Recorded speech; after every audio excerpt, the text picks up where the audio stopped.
పెట్టారు. అవును. వాళ్ళందరూ జగన్ మనుషులే, కానీ వాళ్ళు ఎవరు రెస్పాన్సిబుల్ గా లేరు.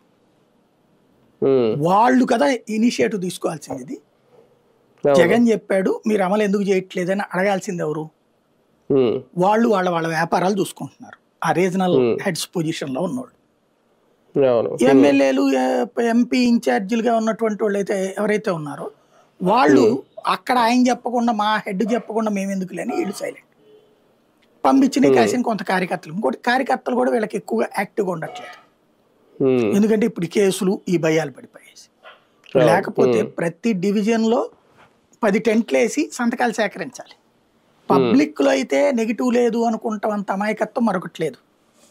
చాచి కొట్టి పళ్ళు రాలగొడతంటే అబ్బెబ్బే పళ్ళు చాలా తీయగా ఉన్నాయి సార్ మీరు కొడితే అంటాడు ఎవడన్నా. మా మెడికల్ సీట్లు అక్కర్లేదు సార్ మా బిడ్డలకని ఏ తల్లి అని అంటదా? మేము ప్రైవేట్లోనే మెడికల్ సీట్లు కొనుక్కుంటామండి మాకు అక్కర్లేదు గవర్నమెంట్ మెడికల్ సీట్లని ఏ తండ్రి అని అంటాడా? ఏ మెడికల్ విద్యార్థి అయినా సరే మాకు ప్రభుత్వ రంగంలో వద్దండి మేము ప్రైవేట్ రంగంలో చదువుకుంటామని ఎవడన్నా అంటాడా? బేసిక్గా మాకు ప్రభుత్వ ఆసుపత్రులు ఏమొద్దండి మొత్తం ప్రైవేట్ వాళ్ళకి ఇచ్చేసేయండి అని చెప్పి ఏ గవర్నమెంట్ డాక్టర్ అయినా అంటాడా? బేసిక్గా. కాబట్టి అది దాంట్లో ఎథికల్ గా చూస్తే it is purely wrong step. కానీ ఆ రాంగ్ స్టెప్ పబ్లిక్ లో విపరీతమైన డిబేట్ జరిగింది, no doubt at all. Moral గా ఆ విషయంలో వైసీపీ సక్సెస్. అది కంటిన్యూ చేయాలనుకున్న జగన్ కి గ్రౌండ్ లెవెల్ అడ్మినిస్ట్రేషన్ ఫెయిల్యూర్ అయితే కనబడుతుంది.